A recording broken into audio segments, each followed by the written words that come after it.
मनुष्य की देह है, मानव का शरीर है और इस मानव के शरीर में, मनुष्य की देह में भगवान की अविरल भक्ति उस दुख को समाप्त करने में भगवान शंकर की, राम की, कृष्ण की भक्ति हमें बल प्रदान करती है, हमें बल देती है।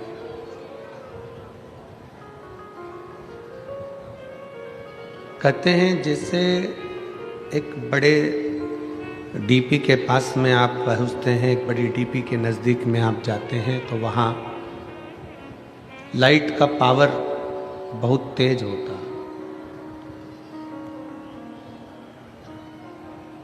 वहाँ लिखा होता है कि यहाँ से थोड़ी दूरी बना लीजिए, यहाँ करंट है, पावर थोड़ा तेज है। और वहाँ से दूरी बना ली जाती है जिससे आपको तकलीफ ना हो, पर करंट वहीं से मिल रहा है।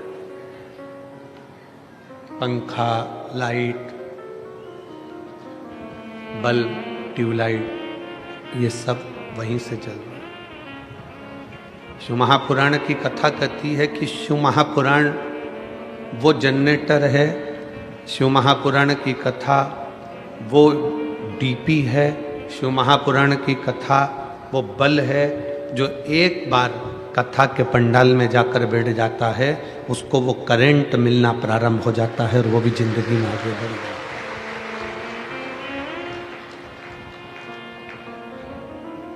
रोटी कमाना बड़ी बात नहीं है। शंकर भगवान क्या प्रेरणा देते हैं, भगवान शिव क्या प्रेरणा देते हैं, शंकर जी की कथा क्या प्रेरणा देती है।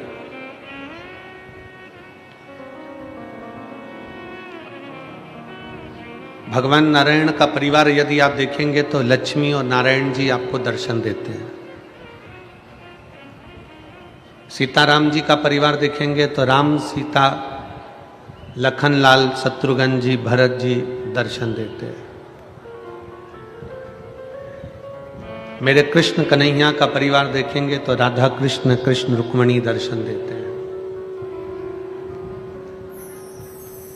ब्रह्मा जी का परिवार देखेंगे तो ब्रह्मा जी ब्रह्माणी के साथ में दर्शन देते हैं।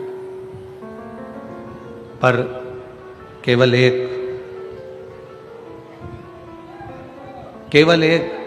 देवाधिदेव महादेव का जो परिवार है वो कभी अकेले दर्शन नहीं देते। शंकर पार्वती जी के साथ में नंदी भी है तो शंकर पार्वती के साथ में गणेश जी और षडानंद कार्तिकेय भी हैं। ये सब सामने खड़े होकर दर्शन देते हैं, सब सामने खड़े होकर दर्शन का लाभ देते हैं। शंकर जी के मंदिर में, शिव जी के मंदिर में आप जाकर दर्शन करिए, आपको गणेश जी का भी दर्शन होगा, कार्तिकेय जी का भी दर्शन होगा।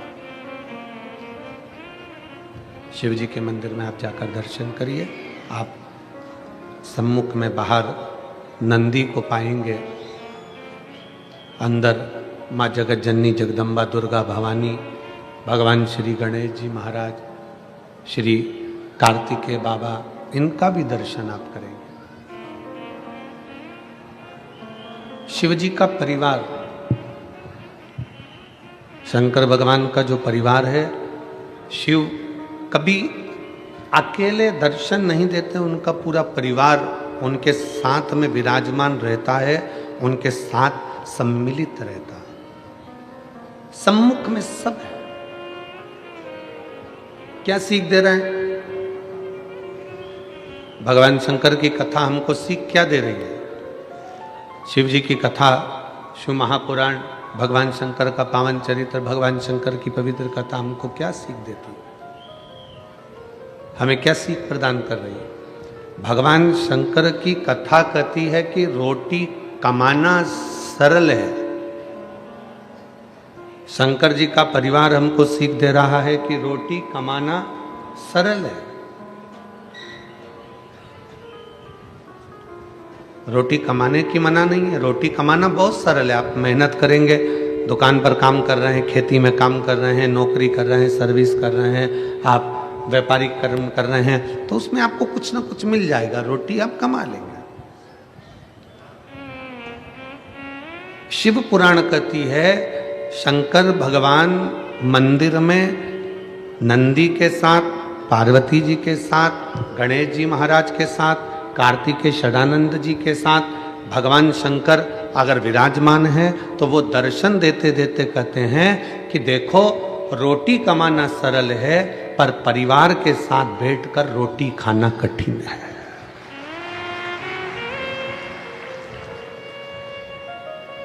ये शिव महापुराण की कथा कर रही है। ये मग से चल रहा है तुम्हारे यहाँ, खड़े होकर सुनो आशीष, आके यहाँ पर। शिव महापुराण की कथा कहती है कि रोटी तो कमाना उधर के रोटी कमाना सरल विषय है, रोटी कमाना कठिन विषय नहीं है, रोटी कमाना सरल विषय है। पर रोटी कमाना सरल है, पर रोटी को परिवार के साथ बैठकर, परिवार के साथ मिलकर, परिवार के साथ खाना कठिन विषय है, बहुत कठिन विषय है कि आप रोटी परिवार के साथ बैठकर खा सकें। ऐसे भी बक्से किस काम के कि कान लगाकर सुनना पड़ रहा हो।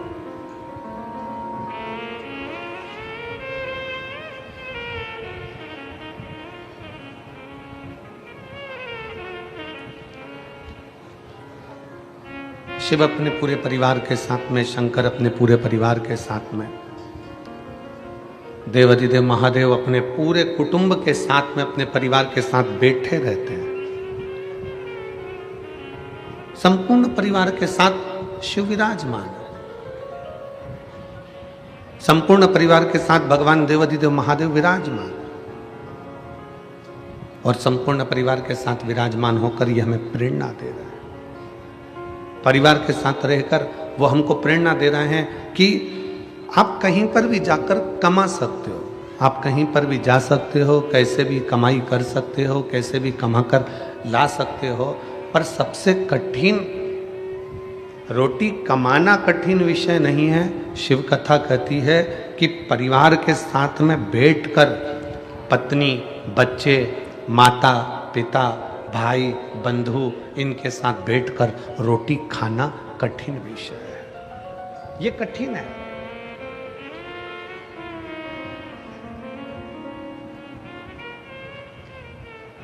परिवार के साथ में बैठना और रोटी खाना ये कठिन विषय है, बहुत कठिन। जब बाल्यावस्था रहती है, शिव महापुराण की कथा कहती है कि बाल्यावस्था के समय पर, बचपन में, बाल्यावस्था में सब एक साथ बैठकर भोजन कर लेते हैं। जब बाल्यावस्था रहती है तो सब एक साथ बैठकर भोजन को ग्रहण कर लेते हैं। पर जब बचपन चला गया, किशोर अवस्था भी जब चली गई, जब एक युवानी की अवस्था आई, जवानी की अवस्था आने पर, जवानी की अवस्था में सब कमाने के लिए यहां तहां चले जाते हैं। कौन है घर में?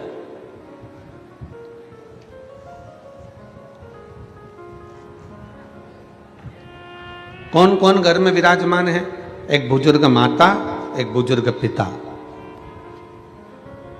घर में बूढ़े माँ बाप विराजमान है, कोई घर में बड़ा है वो विराजमान। बच्चे कहाँ हैं? हम आपसे पूछें, इतनी लाखों की संख्या में आप लोग आए हुए हो शिव महापुराण की कथा श्रवण करने के लिए, और आस्था चैनल पर और फेसबुक यूट्यूब पर भी लाखों शिव भक्त शंकर जी की इस पवित्र कथा का लाभ ले रहे हैं।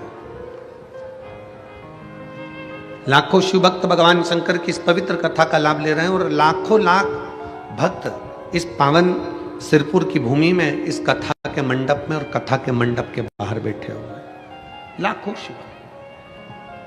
अब आपसे अगर कोई पूछे कि सत्यता में बताना कि आपके कई माताएं यहां पर बैठी हैं जिनका बेटा कहीं दूसरी जगह जॉब कर रहा, बेटी शादी हो गई, चले गए, बेटी का जॉब लग गया, बेटे का जॉब लग गया, बेटे की नौकरी लग गई, बेटी की नौकरी लग गई, सब अपने अपने जगह पर सेटल हो गए, सब अपनी अपनी जगह पर सेट हो गए, सब अपनी अपनी।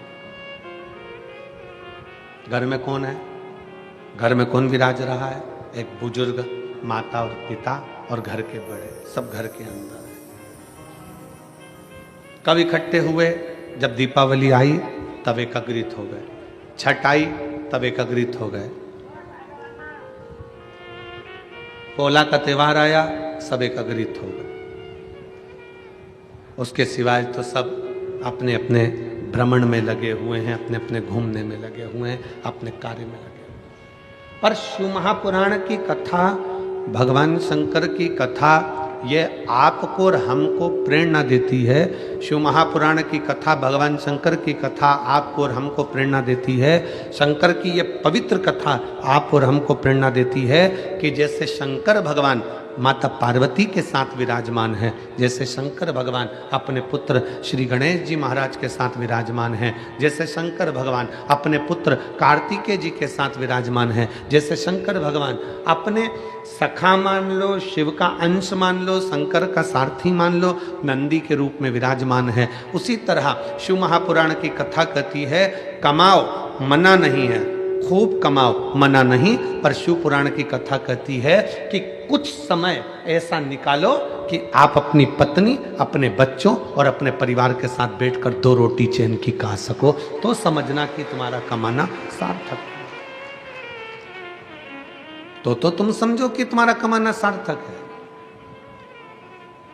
और मैंने तेरे ही भरोसे बाबा, तेरे ही भरोसे हवा विच उड़ती जावांगी बाबा, गोर तो छड़ी ना में कटी जावांगी, भोले मैं तेरी पतंग, शंभो मैं तेरी पतंग, हवा विच उड़ती जावांगी बाबा, डोर तो छड़ी ना में कटी जावांगी।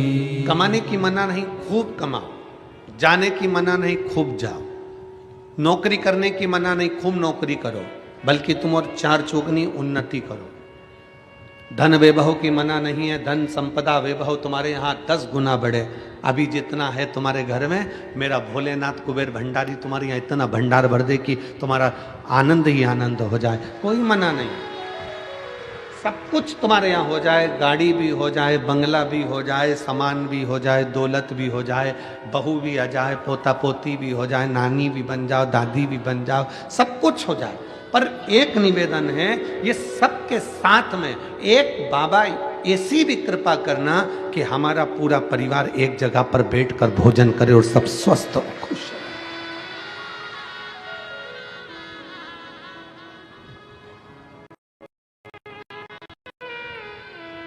एक जगह पर बैठकर भोजन कब करते हो? जम के बोलो जरा। एक जगह पर बैठकर भोजन कब करते हो? घर में त्योहार होता है जब? अरे बोलो, जम के बोलो जरा। तब बोलो तो जरा। शिव महापुराण की कथा कहती है एक जगह पर बैठकर सब भोजन कब करते हैं? त्योहार होता है तब नहीं।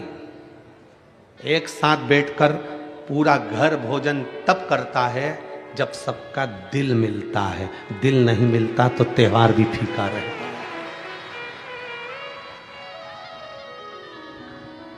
अगर दिल नहीं मिला तो त्योहार भी फीका है। कौन भोजन करने बैठेगा? कौन आएगा? किस लिए आएगा? क्यों एकत्रित होंगे? क्यों आएंगे?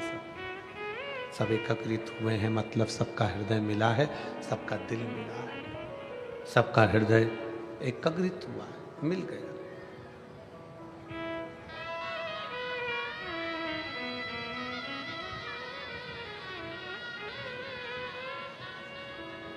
कितना विचित्र जीवन है मनुष्य का। जब बच्चे रहते हैं, 4-5 साल की तुम्हारी उम्र रहती है, तब पिताजी बहुत अच्छे लगते हैं। मेरे पापा बहुत बढ़िया। 10 साल की उम्र होती है, मेरे पापा बहुत अच्छे हैं, बहुत ज्ञानी है मेरे पिताजी।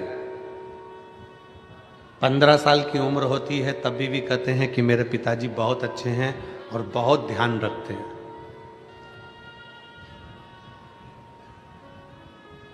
18 साल की उम्र आती है, तब बच्चे कहते हैं पापा तुम आज के समय में जीना नहीं जानते।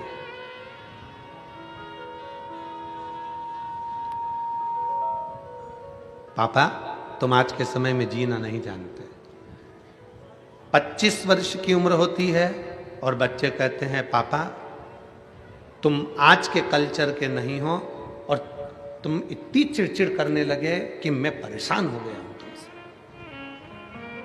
30 साल की उम्र आती है और बच्चे कहते हैं कि अब हम तुम्हारी पुरानी मेथड से तुम्हारे साथ नहीं चल सकते, इसलिए अब हम तुम्हारे साथ नहीं रह सकते। 40 साल की उम्र आती है, फिर वापिस वही दौर चालू होता है और बच्चा, तुम्हारा बेटा खुद अपनी पत्नी से कहता है कि मेरे बच्चों को जैसे मेरे पिताजी ने हमको संभाला, आज के ज़माने में हम हमारे बच्चों को नहीं संभाल पाते। 50 साल की उम्र आती है, बच्चे फिर हाथ से निकलने लगते हैं, तो याद आता है कि मेरे पिताजी उस समय पर हमको संघर्ष से पाले हैं। 60 साल की उम्र आती है, तब हम अपने पत्नी के सामने अपने बच्चों से कहते हैं कि एक हमारे पिताजी थे, इतना संयम इतना नियम रखते थे और हमको पाल पोस कर बड़ा कर दिया।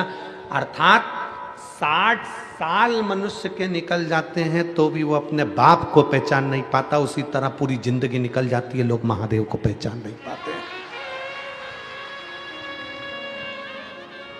60 साल की जिंदगी मनुष्य निकाल देता है और अपने पिता को नहीं पहचान पाता।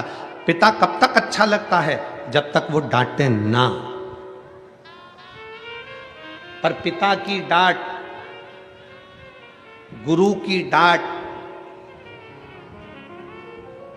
और सुनार की हथौड़ी, पिता की डांट, गुरु की डांट और सुनार द्वारा पीटा गया सोना एक ना एक दिन आभूषण बन जाता है, वो आगे बढ़ जाता है। अगर पिता डांट रहे हैं, पिता अपशब्द कह रहे हैं, पिता ताने दे रहे हैं, पिता गाली दे रहे हैं, पिता अपशब्द कह रहे हैं, तो ये मानकर चलना कि तुम्हारी जिंदगी कुछ अच्छी बनने वाली है।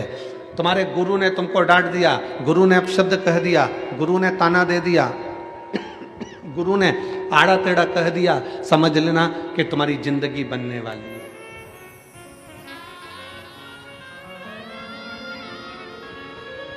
सुनार सोने को पीट रहा है, कूट रहा है, तो समझ लेना कि सोना आभूषण बन गया। तुम्हारी जिंदगी बनने में पिता की डांट बहुत जरूरी है। तुम्हारी जिंदगी बनने में तुम्हारे गुरु की डांट बहुत जरूरी है। पर हम हमारे पिता को जान नहीं पाते।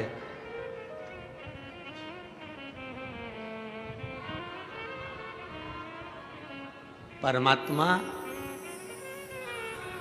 जब एक बच्चे को मां की गर्भ में भेजता है ना, परमात्मा जब एक बच्चे को मां के गर्भ में भेजता है, एक जीव को मां के गर्भ में भेजता है, तो जिसको भेजता है वो बच्चा घबराता है।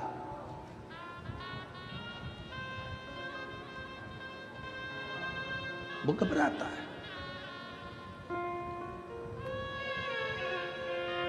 अच्छा, तुम जितने बैठे हो ना, तुम में से किसी व्यक्ति को अकेले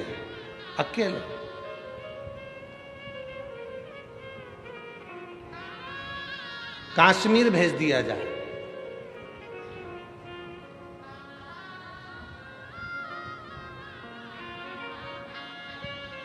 या बांग्लादेश भेज दिया जाए,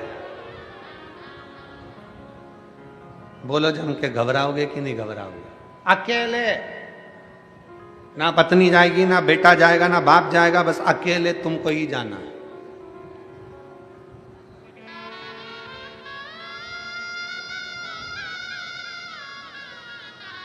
केवल स्वयं को जाना।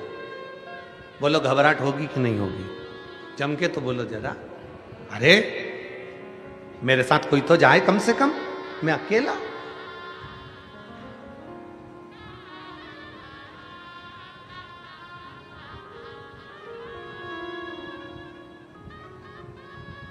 एक पिता अपने बच्चे को लेकर हर छुट्टी में दादा दादी के यहां जाता था। दुकान पर काम ज्यादा हो गया, ऑफिस में काम ज्यादा हो गया, तो पिताजी ने अपने बेटे से कहा कि इस साल हम हमारी मां के घर नहीं जाएंगे। बच्चा रोने लगा, बेटा रो रहा, और बेटा रोते रोते बोला, पापा मुझे तो दादी के घर जाना है, मतलब जाना। पति ने अपनी पत्नी से कहा, तुम बच्चों को लेकर दादी के घर चली जाओ। नहीं, मैं नहीं जा सकती आपको छोड़ के, आपको अकेला छोड़ के कहां जाऊंगी। बेटा कहने लगा, पापा मेरे को दादी के घर जाना है, मैं अकेला चले जाऊंगा। पिताजी ने कहा, ठीक है, हम ट्रेन में बिठा देंगे, वहां दादी को फोन लगा देंगे और वो तुझे उतार लेगी, तेरे चाचा तेरे दादा वहां उतार लेंगे, ठीक है जा। पिताजी ने ट्रेन में बच्चे को सीट पर बिठाया और सीट पर बिठाने से पहले बच्चे को एक पत्र लिखा और पत्र लिखकर बच्चे की जेब में डाल दिया और जेब में डालकर कहा, बेटा सुनो, तुम ट्रेन में बैठोगे, जब तुम्हें डर लगे, जब तुम्हें भय लगे, घबराना नहीं, इस पत्र को निकालना, पढ़ना और फिर वापस जेब में रख लेना, फिर तुम्हें डर नहीं लगेगा। हो इस पत्र को पढ़ लेना, हो चिंता मत करना, जाओ अकेले। बेटे को ट्रेन में बिठा दिया, ट्रेन चलना चालू हो गई। 5 घंटे का रास्ता था लखनऊ का। अब वो 5 घंटे का रास्ता काटता बच्चा ट्रेन में बैठा। 2 घंटे बाद बच्चे की आंख में आंसू आने लगा। सीटों पर आसपास बहुत गंदे गंदे लोग बैठने लगे। कोई बीड़ी सिगरेट पी रहा है, कोई तंबाकू खा रहा है, कोई भयंकर दिख रहा है। बच्चे को भय लगने लगा, बच्चे को डर लगने लगा। अकेला हूं, भय लग रहा था। बच्चे की आंख में आंसू आए। उसने, पापा ने कहा था कि तेरी जेब में एक पत्र दे रहा हूं, तू पढ़ लेना जब डर लगे। बच्चा भयभीत हुआ, उसने पत्र निकाला जेब में से। पत्र पढ़ते से ही उस पत्र में लिखा था, तू चिंता मत कर, तेरे पीछे वाले कोच में डब्बे में मैं बैठा हूं। पिता ने पत्र में लिखकर रखा था कि तू चिंता मत कर, तेरे पीछे वाले ट्रेन के डब्बे में मैं बैठा हूं, तेरे पीछे मैं बोगी में बैठा हुआ हूं। बच्चे ने पत्र को जेब में रख लिया। अब बच्चा घबराता नहीं है, अब बच्चा रोता नहीं है, क्योंकि उसको मालूम है मेरा बाप, मेरा पिता मेरे पीछे वाले डब्बे में बैठा है। उसी तरह मेरा विश्वनाथ, मेरा कुबेरेश्वर महादेव, मेरा ओघड़दानी महाकाल राजा भी जन्म देने से पहले, तुमको पृथ्वी पर भेजने से पहले कह देता है, चिंता मत करना, मैं तेरे पीछे खड़ा हूं, तू आगे बढ़ता रहना, चिंता करने की जरूरत नहीं है, मैं स्वतः तेरे साथ में हूं, मैं स्वयं तेरे साथ चल रहा हूं, मैं स्वयं तेरे नजदीक में हूं, तुझे चिंता करने की जरूरत नहीं, तुझे भय होने की जरूरत है। और हम अकेले नहीं, हम शंकर के साथ में, शंकर हमारे पीछे कदम से कदम मिलाकर चल रहा है, शंकर हमारे साथ में कदम से कदम मिलाकर आगे बढ़ रहा है। हम अकेले नहीं हैं।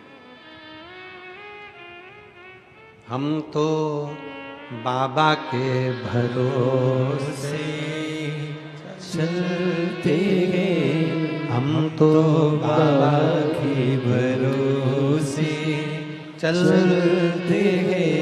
ये दुनिया वाले जलते हैं, ये दुनिया वाले जलते हैं, हम तो बाबा के भरोसे चलते हैं, डमरू तो बाबा वाले के भरोसे चलते हैं। हम उसके आश्रित होकर चल रहे हैं, हम उसके बल पर आगे बढ़ रहे हैं, उसके आश्रित होकर हम चल रहे हैं।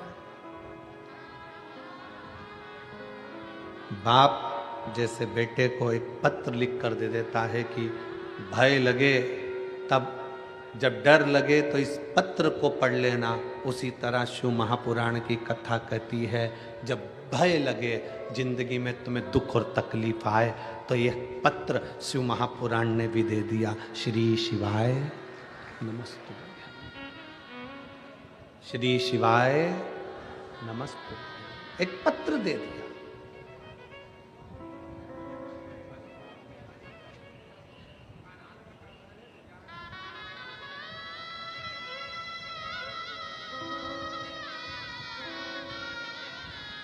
कल हम जब यहाँ से गए, जिनके यहाँ ठहरे हैं वहाँ पर बाहर बहुत सारे लोग खड़े थे, उसमें से एक बोलता है, गुरुजी मेरी गाड़ी बड़ी तकलीफ देती है, अब मेरी पुरानी गाड़ी बेच के मैं नई ले लूं क्या?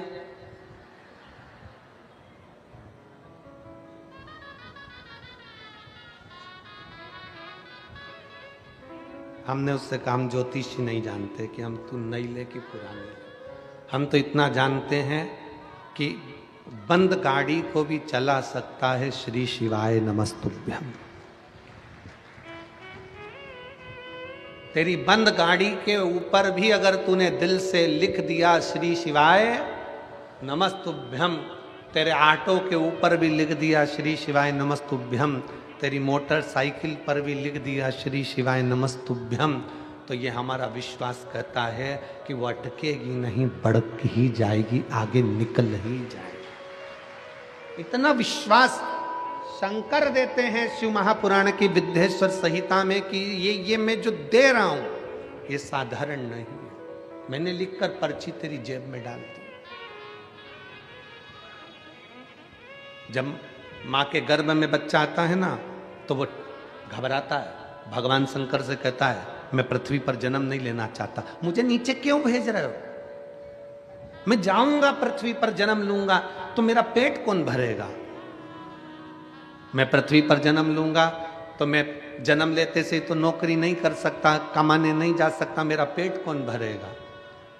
मैं जन्म लेते से ही मेरे पास में तो कुछ भी नहीं रहेगा, मेरे पास ना मकान है, ना प्रॉपर्टी है, ना मेरे सोना है, ना चांदी है, ना बर्तन है, ना भांडे है, कुछ भी मेरे पास में नहीं है। मैं जन्म ले लूंगा तो मेरे को देगा कौन? शंकर भगवान ने जीव को माँ के गर्भ में भेजने से पहले वचन दे दिया, तू चिंता मत कर, जिस घर में तू जन्म लेगा उस घर में तुझे दो शंकर और पार्वती का प्रतिबिंब मिलेंगे, एक तेरे पिता एक तेरी माँ।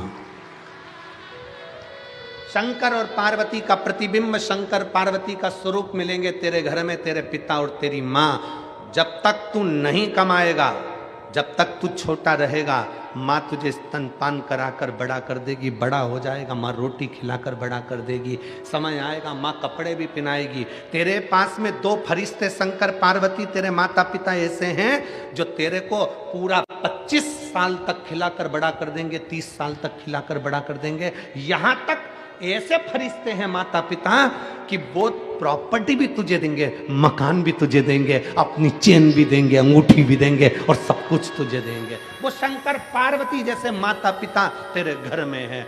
बस तू एक काम करना, उन फरिश्तों का कभी दिल मत दुखाना, नहीं तो शंकर का दिल दुख जाएगा। अपने माता पिता का दिल ना दुखाइए। जिस घर में माँ बाप की इज्जत नहीं होती, उस घर में देखना कभी बरकत नहीं होती। जहां माता पिता हैं समझ लेना कि वो फरिश्ते तुझे मिले हैं कि तुझे कुछ नहीं करना है। तू रो रहा है, माँ दूध पिलाएगी, तुझे जाना है माँ कपड़े पहनाएगी। इससे बढ़कर और कौन मिलेगा तेरे को कि तेरे गंदगी भी माता पिता साफ करेंगे, तुझे यहाँ तक साथ ले लेके डोलेंगे, तुझे खिलाएंगे पिलाएंगे, बड़ा करेंगे, तेरे ऊपर खर्चा पे खर्चा करेंगे और आखिरी में पूरी प्रॉपर्टी भी तुझे देंगे, मकान भी तुझे देंगे, जमीन भी देंगे, जेवर भी देंगे। तुझे कुछ नहीं करना है, तुझे तो केवल एक काम करना है कि मृत्यु लोक में अगर तेरा जन्म हुआ है तो कर्म अच्छा कर लेना। कर्म अच्छा कर लेगा तो जिंदगी में आगे फिर कुछ अच्छा मिल जाएगा।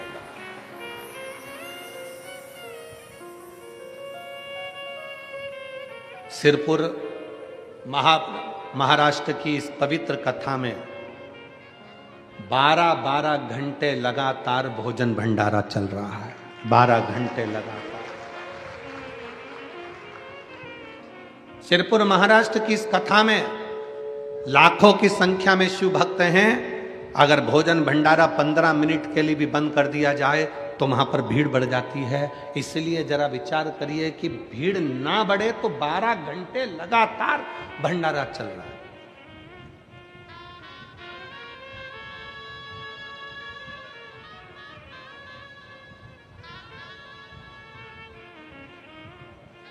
और मैं भंडारा चलाने वालों से विनती करूंगा, आप अपने दिल पर हाथ रखकर बोलना, भंडारे में चलाने वाली मां अन्नपूर्णा, चलाने वाला मेरा कुबेर महादेव, कुबेरेश्वर महादेव भंडारी बैठा हुआ है। जितना आप खिलाओगे मेरा भोले बाबा दूसरे दिन उतना और दुगना लाकर भर जाएगा और भंडारा चलाता है।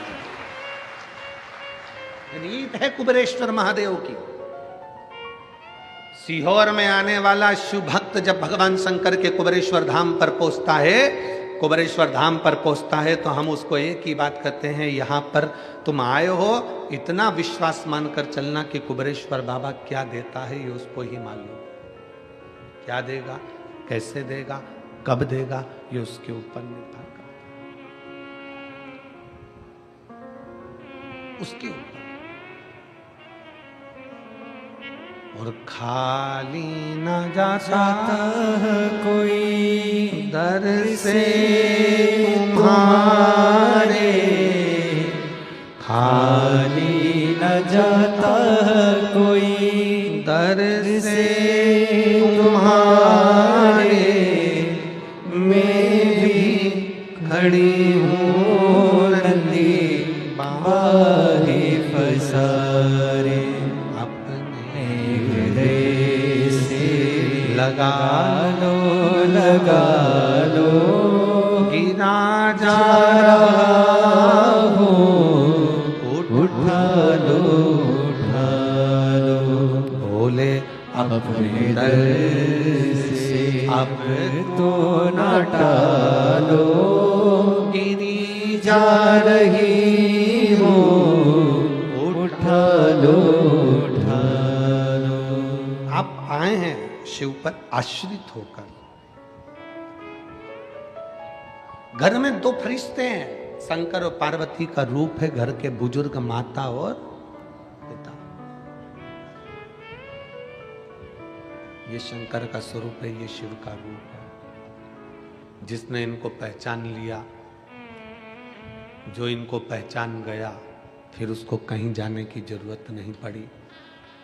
शंकर खुद उनके दरवाजे पर आया है। महाराष्ट्र का धाम पंढरपुर, हरिविठ्ठल का धाम। महाराष्ट्र का पवित्र धाम पंढरपुर, हरिविठ्ठल का धाम पंढरपुर।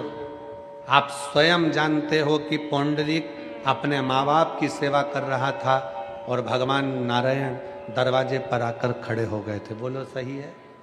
माँ बाप की सेवा कर रहे थे और दरवाजे पर हरिविठ्ठल आकर खड़े हो गए थे और पौंडलिक से कहते हैं कि तेरे दरवाजे पर बहुत सारी गंदगी कीचड़ पड़ा है, क्या करूं, कैसे खड़े हों?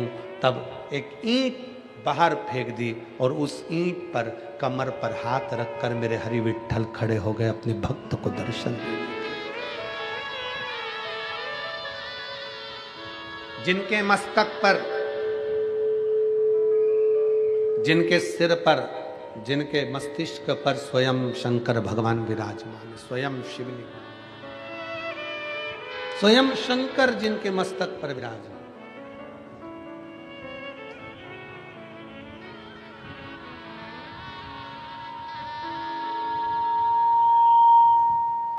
स्वयं शिव जिनके मस्तक पर विराजमान। अगर माता पिता की सेवा आप कर रहे हैं, माता पिता को श्रेष्ठ मान रहे हैं, माता पिता को श्रेष्ठता दे रहे हैं, तो शिव आपके मस्तक पर है। आपके नज़दीक में, आपके करीब में, उसको पहचानने में देरी ना करें। शिव महापुराण की कथा कहती है रोटी कमाना सरल है, पर रोटी परिवार के साथ में बैठकर खाना, जम के बोलो, कठिन है। अगर आपका पूरा परिवार एक जगह पर बैठकर एक साथ बैठकर भोजन कर रहा है तो समझ लो कि दुनिया के सबसे सुखी व्यक्ति आप हो, सबसे सुखी। पानी में गिरने से कोई मरता है? जम के बोलो जरा, मरता है कि नहीं मरता? तालाब में कोई गिर गया, समुद्र में कोई गिर गया, नदी में कोई बड़ी नदी है, पानी से लबालूम हो रही है, सरोवर है, कुंड है, तालाब है, कुआं है, कोई गिर गया, मरेगा कि नहीं मरेगा? जम के तो बोलो, मरेगा। पर ईमानदारी से बोलो जरा, पानी में गिरने से कोई मरता है? शिव महापुराण की कथा कहती है पानी में गिरने से कोई नहीं मरता, पानी में गिरने से नहीं मरता। शिव पुराण की कथा कहती है उसको तैरना नहीं आता इसलिए मरता है। पानी में गिरने से कोई नहीं मरता, मरता कब है? जब उसको तैरना नहीं आता। पानी में गिरने से क्या मरेगा? तैरना आता तो मरता क्या?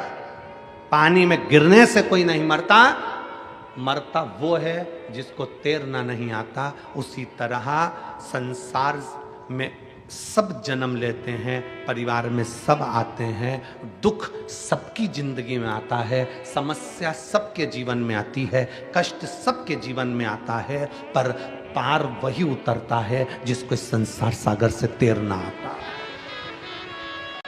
दुख से परे, समस्या से दूर।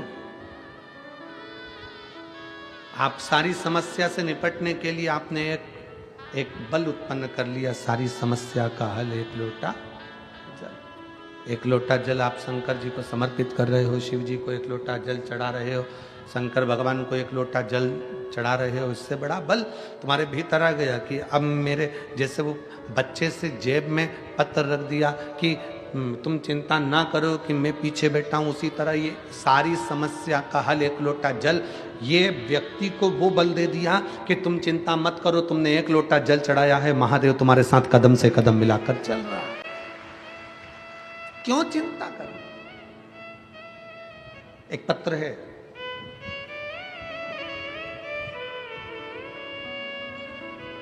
मैं मनाली शुभम अग्रवाल सोनगढ़ गुजरात से लिखती हूँ। कहीं बैठी हो तो एक बेलपत्र लेने के लिए आ सकती हूँ। मैं मनाली शुभम अग्रवाल सोनगढ़ गुजरात से लिखती हूँ।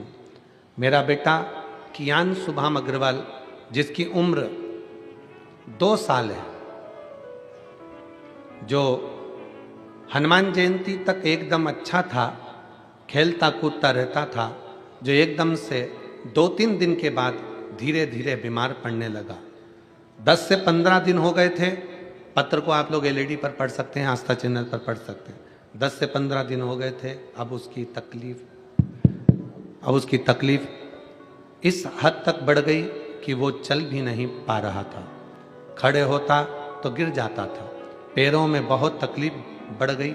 बहुत डॉक्टरों को दिखाया, लेकिन कुछ समझ में नहीं आया, क्योंकि सारी रिपोर्ट नॉर्मल आ रही थी।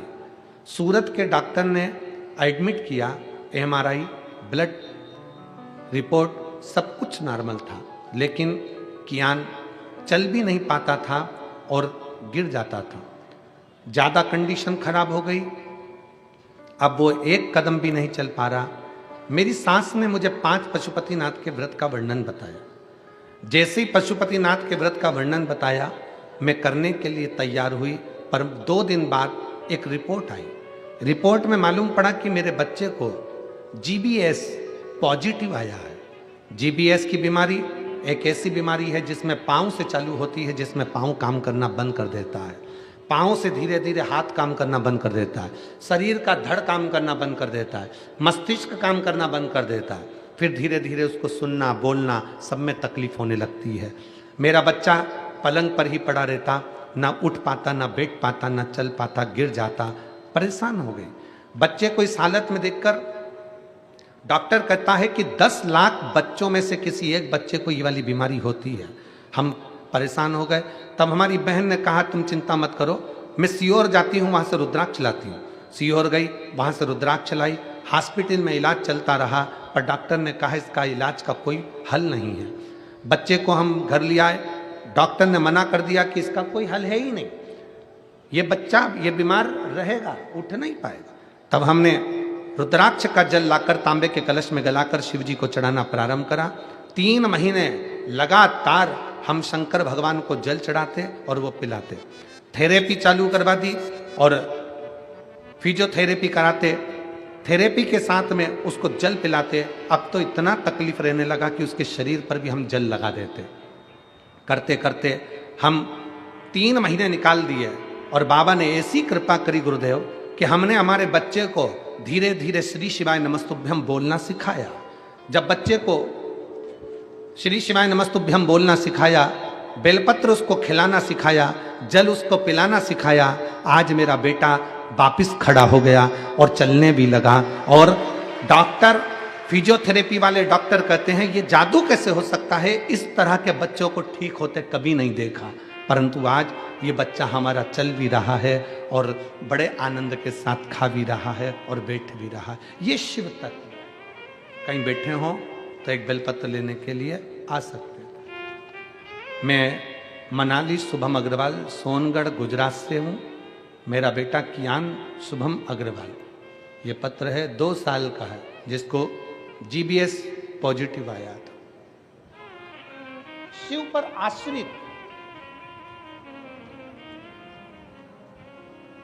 शंकर पर आश्रित,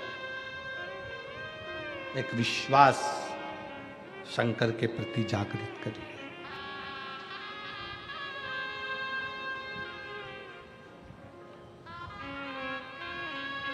और महाराज जब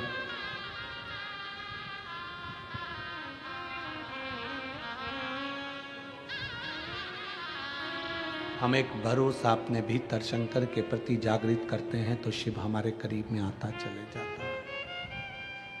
अजय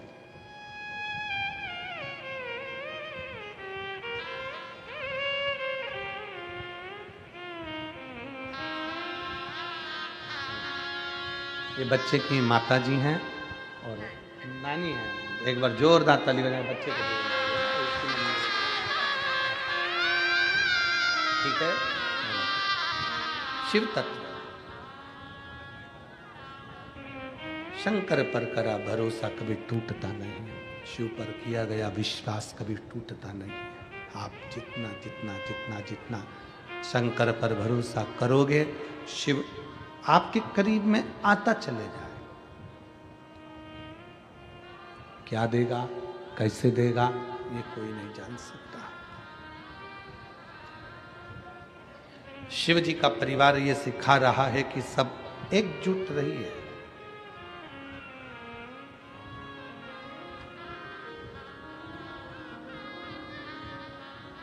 परिवार को छोड़ने की जरूरत नहीं है शंकर को भजने के लिए। घर छोड़ने की जरूरत नहीं है शंकर को भजने के लिए। वस्त्र आभूषण छोड़ने की जरूरत नहीं है शंकर को भजने के लिए। शिव को भजने के लिए तो केवल एक चीज आपको छोड़ना है और वो है आपके भीतर का अहंकार। अहंकार गया, शिव मिल गया। शंकर अहंकार के बल छोड़ते ही प्राप्त हो जाता है। अभिमान गया और शिव मिला।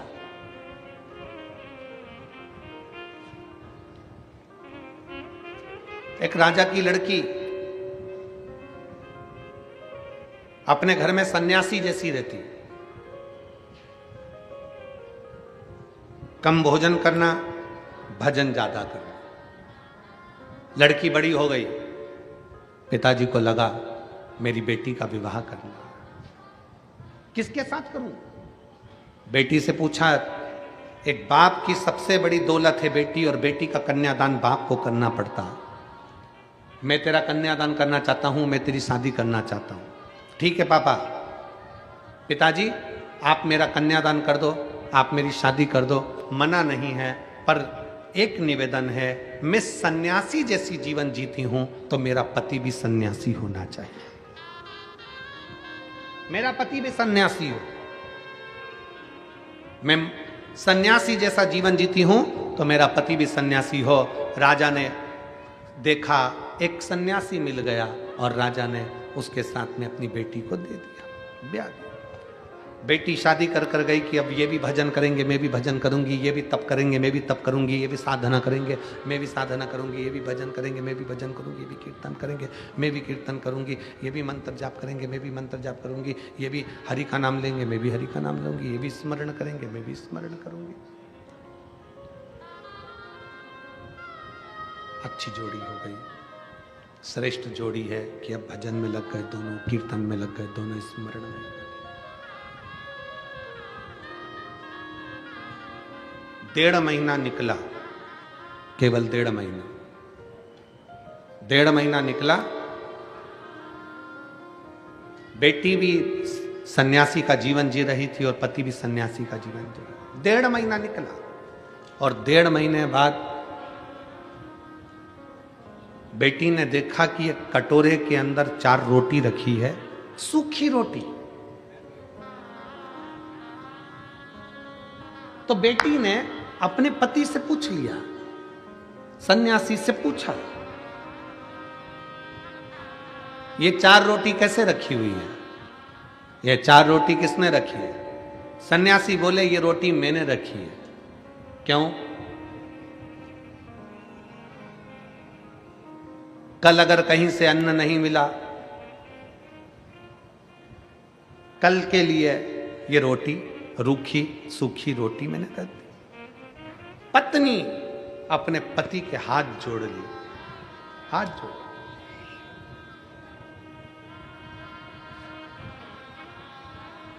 जो कल की चिंता करे वो सन्यासी हो ही नहीं सकता।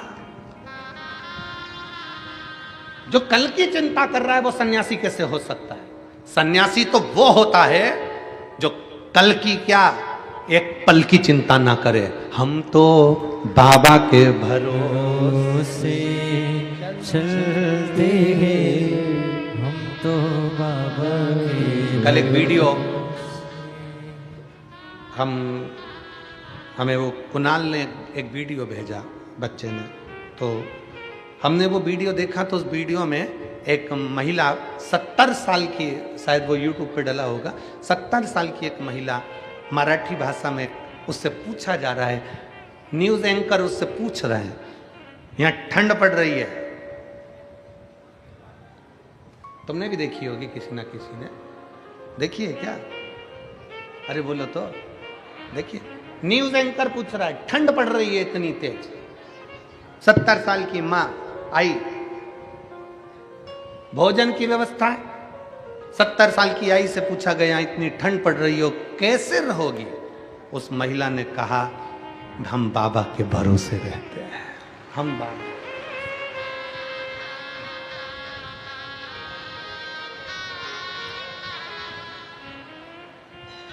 कल की चिंता भी ना करें।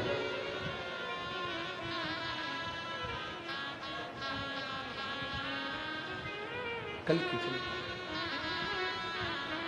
मेरा निवेदन है आप सबसे, पानी की बोतल लेकर आए हो ना आप लोग साथ में, बोलो तो जम के।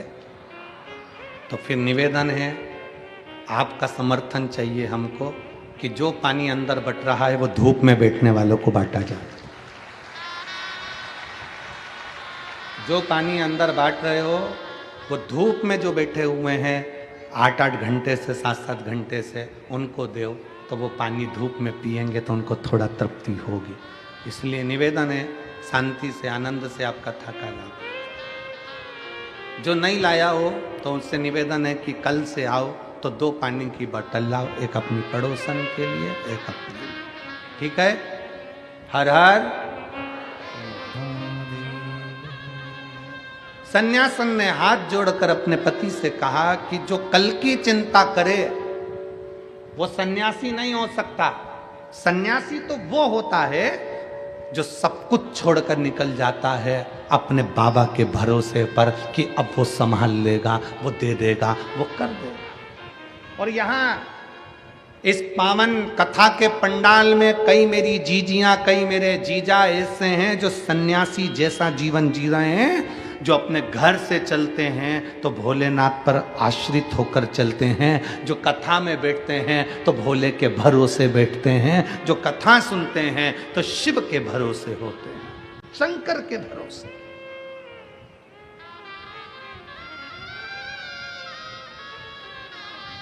उनकी आश्रितता ही शिव है।